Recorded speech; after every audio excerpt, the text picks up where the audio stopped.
Te, tanawa te, kung naka-live na ako, te.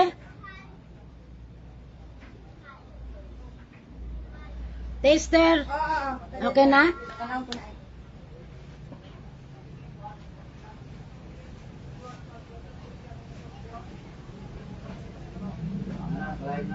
Live na. Ayan, God is Justice po. Ayan, Ferdinand Marcos Jr. President. Magandang hapon po dyan. Opo.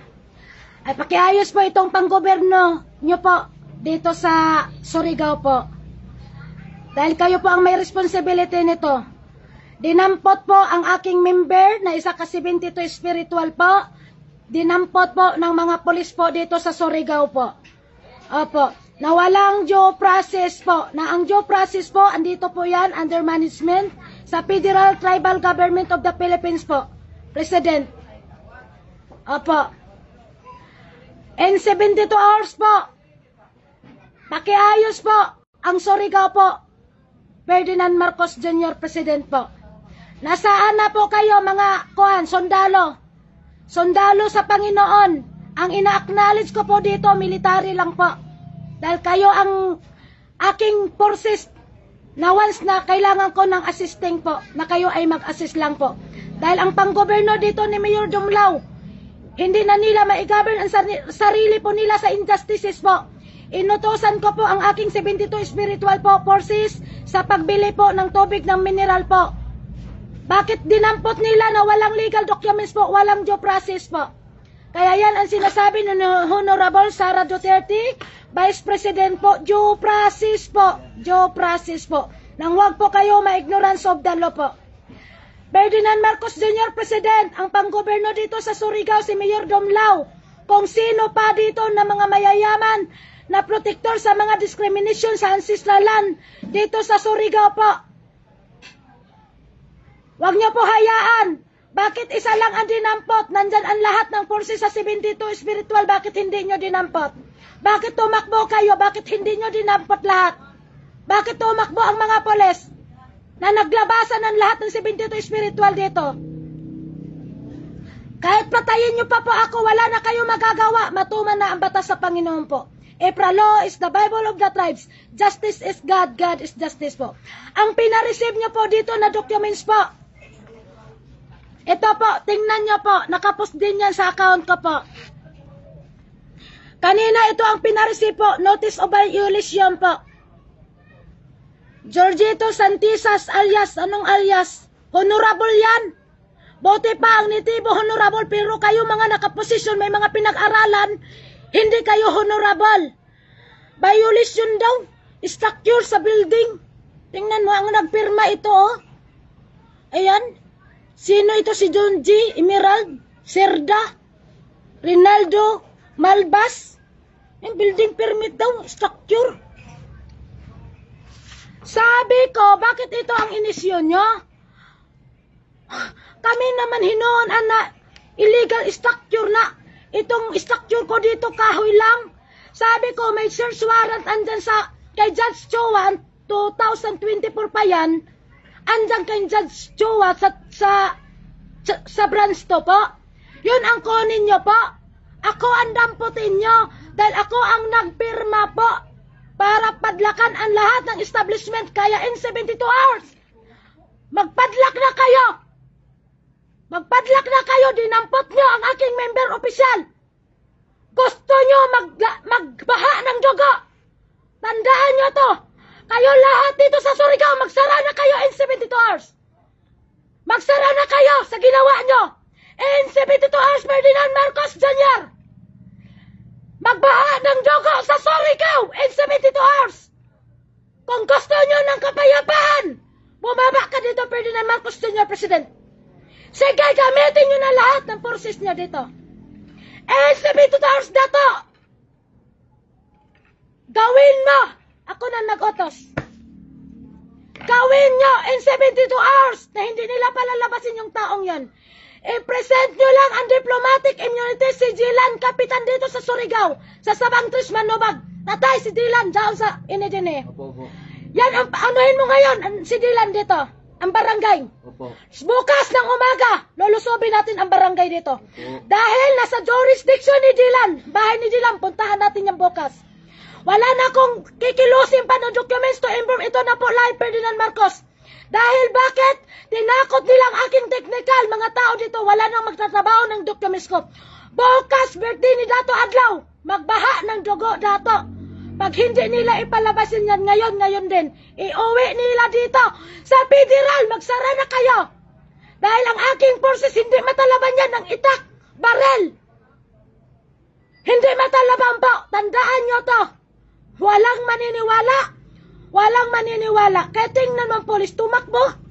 Nagdampot lang ng isa. Nandoon na lahat ng 72 spiritual, tumakbo. Bakit hindi nyo dinampot? Dahil alam po na mga polis na hindi puputok ang armas nila sa mga 72 spiritual po. Kaya ngayon magbaha ng dugo ngayon. Ito ang gusto nyo? Ferdinand Marcos Jr. President. Ayusin mo to. Ayusin mo to. Nakakahiya kayo. Hindi nyo na nag-govern ang sarili nyo sa injustices. Takot kayo magutom. Hindi nga kami takot dito magutom. Sabi namin, acceptance of reality lang. Andyan na ang diplomatic immunity, sovereignty. Dahil hindi yun ang tinitingnan ng Panginoon ang ating kasalanan. Andito siya para sa masasama, hindi sa mabubuti. Dinampot. Walang due process. Naglabad ang Ijo Oyo. Kung hain ka mo magkuha ng due process, andito po kay Bai. Lourdes Latraca Infante po. Andyan may warrant of arrest dyan. Kan Bai. To arrest warrant. Andyan kay Chua po. Andyan kay sa branch to po. Andyan sa branch to po. Andyan sa branch to po. Wag na kayo magbukas. Mga establishment ko man. Damay ka mo kay an establishment. Yan ang mga totoong rebellion, mga mayayaman, politiko. Yan ang totoong mga protector, rebelde sa ating ancestral lang po. Hindi nyo matanggap, hindi na kayo makakilos dahil hindi nyo magawang mag-file ng kaso sa amin. Natataranta na kayo? Natataranta na. Saan nila kukunin ang due process, sabi ni Sara Duterte? Due process po. Tumanon ta ang batas. Due process po. Hindi nyo alam. Hindi nyo alam saan ang due process. Sa akin po. Sa amin po. Dahil dito ay pinagkatiwala ng Panginoon ang yaman since time immemorial sa tribo.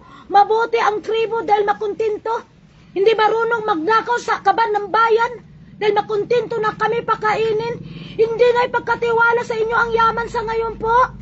Sa inyo mga politiko, dahil kung sa inyo ipagkatiwala ng Diyos, walang mangyayari sa amin, tribo, magugutom pa rin kami. Kayo lang ang mabubusog. Nag-kidnap na. Si Dylan, ikaw Dylan Kapitan, ikaw ang manubag ko man.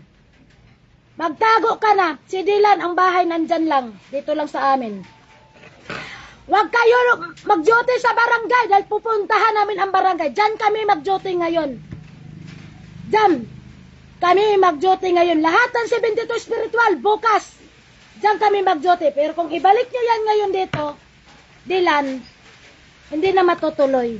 Ganon kamahal ang Diyos. Hindi ako Diyos, representative lang ako ng Panginoon ko. God is justice po. Hindi nyo na maintindihan. Papadalhan nyo ako ng notice dito, structure daw. Violation daw sa aking structure. Anong structure? Anong structure dito?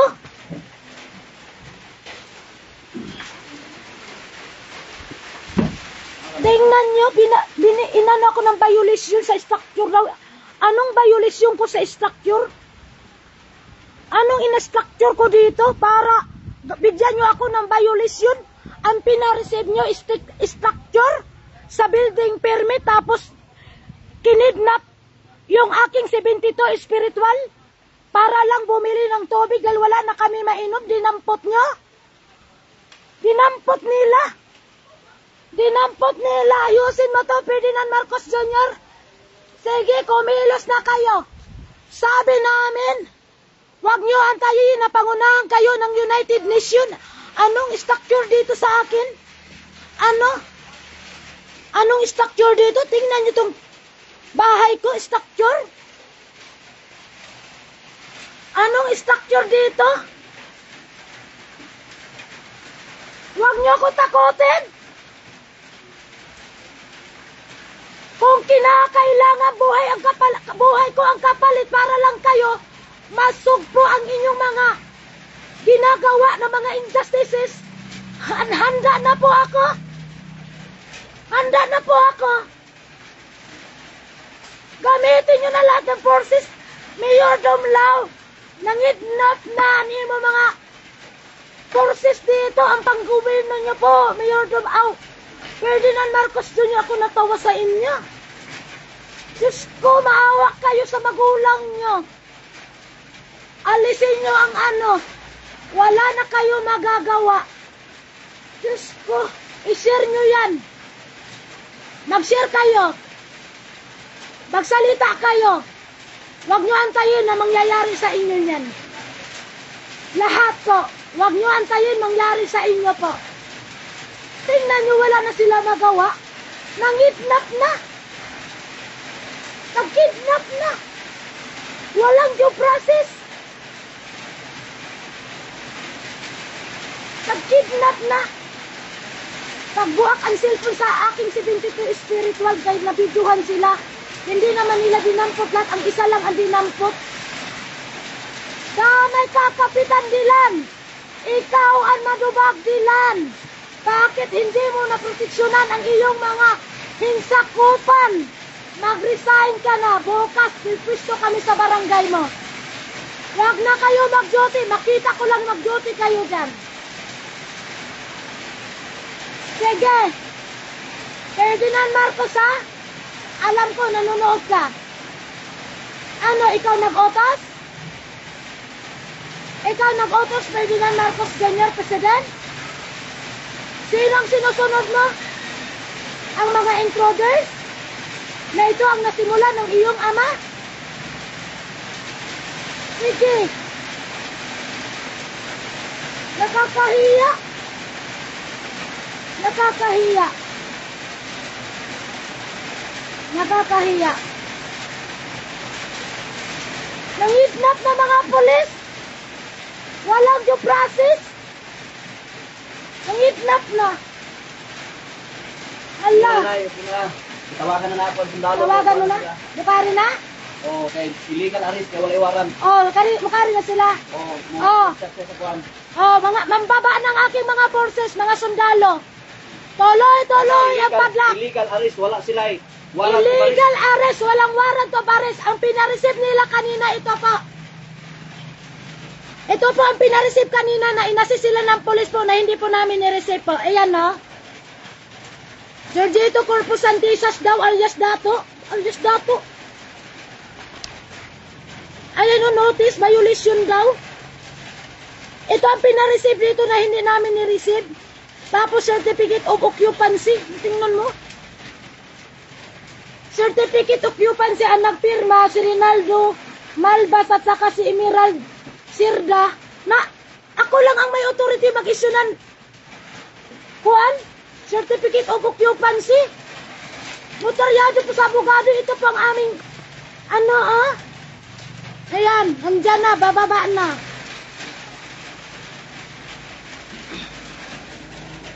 Ano muna tayo? Nakausap muna tayo?